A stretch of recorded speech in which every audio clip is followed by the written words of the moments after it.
Buckle up, folks, because we're diving into the messy world of trade wars. And who better to drag us through this economic hellscape than your friendly neighborhood Brit, back to explain why Canada was spitting mad at the USC back in the spring of 2025.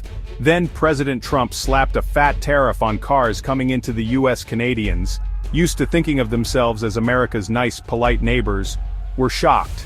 It was like finding out your golden retriever had suddenly learned to bite and was aiming for your wallet. Canada and the US have this whole integrated car-making thing going on, a partnership older than Justin Bieber. For decades, parts and cars have been zipping back and forth across the border, no problem. Trump, however, saw this cozy relationship not as a symbol of mutual benefit, but as a threat. He claimed Canada was stealing American jobs, which is a bit rich coming from a guy who outsourced the making of his own branded merchandise. The news hit Canada harder than a moose in mating season. Canadians were glued to their TVs, watching as Trump, with his signature lack of subtlety, basically called them economic freeloaders. This wasn't just about economics, it was personal. Okay, let's get down to brass tacks, or whatever the Canadian equivalent of that is. Maybe maple syrup taps? Trump's tariffs weren't just some idle threat tossed out during a late-night tweet storm. This was the big time, folks. A 25% tariff on all those lovely cars Canada was shipping south. That meant for every $100,000 worth of Canadian-made cars rolling into the US, a hefty $25,000 was getting siphoned off by the American government.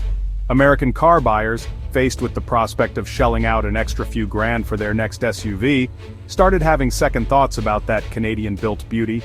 Dealerships across the US, stuck with lots full of suddenly overpriced vehicles, started sweating. But here's the kicker. It wasn't just finished cars that got hit. Trump threw the entire Canadian auto parts industry under the bus too.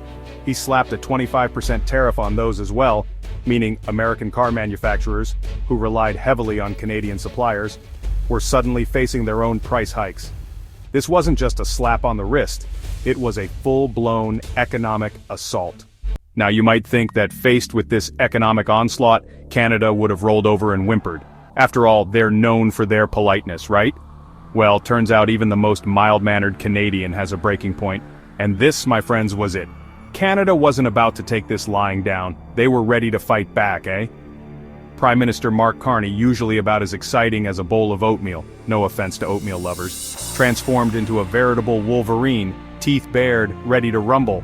He called Trump's tariffs unacceptable and protectionist, which in diplomatic speak is basically like calling someone a big fat cheater. But Canada didn't just talk the talk, they walked the walk, or at least they slapped back with their own tariff stick.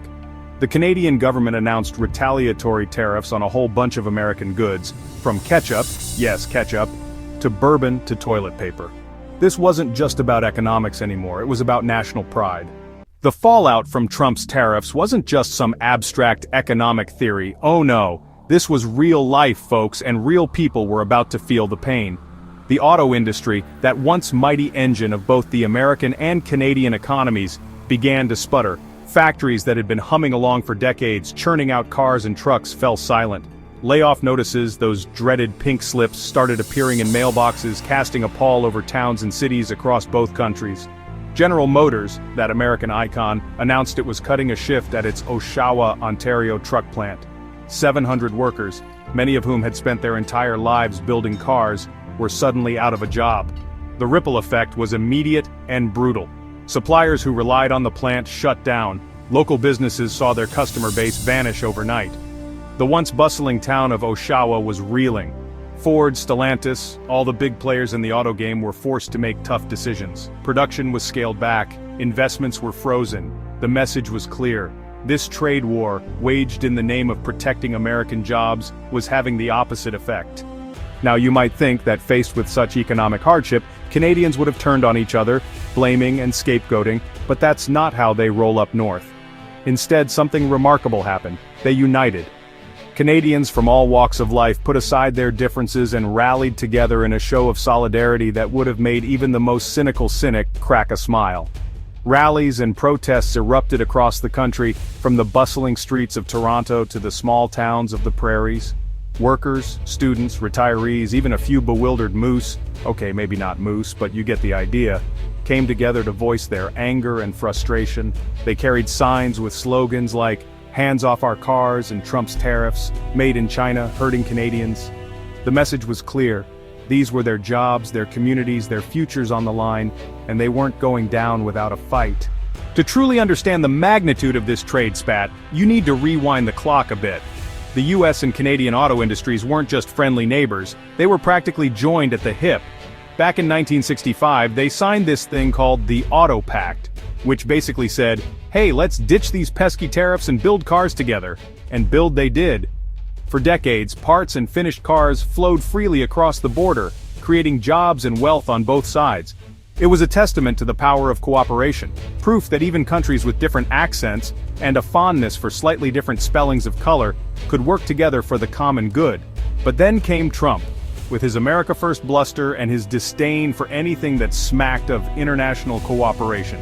He saw the Auto Pact not as a symbol of shared prosperity, but as some sort of raw deal, a sign that America was getting played. Trump's tariffs ripped apart this decades-long partnership like a toddler tearing through a birthday present. The message was clear: the era of cooperation was over. So, where does that leave us, you might ask? Well, dear viewers, as much as I'd love to offer a neat and tidy conclusion, the reality is the future of the US and Canadian auto industries remains as clear as a windshield after a Canadian snowstorm. In other words, not very clear at all. The tariffs, while somewhat softened since those heady, chaotic days of 2025, remain a thorn in the side of both countries' economies. The auto industry, once a model of integrated efficiency, is now grappling with higher costs, disrupted supply chains, and a whole lot of uncertainty.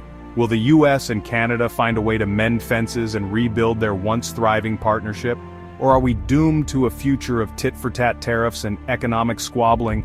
Only time will tell, but one thing's for sure: the road ahead will be bumpy, full of potholes and unexpected detours. But perhaps there's a glimmer of hope, a silver lining to this economic storm cloud. The trade war, for all its negative consequences, has also forced both countries to take a long, hard look in the mirror. It has exposed the fragility of global supply chains, the dangers of protectionism, and the importance of diversifying one's economic partners.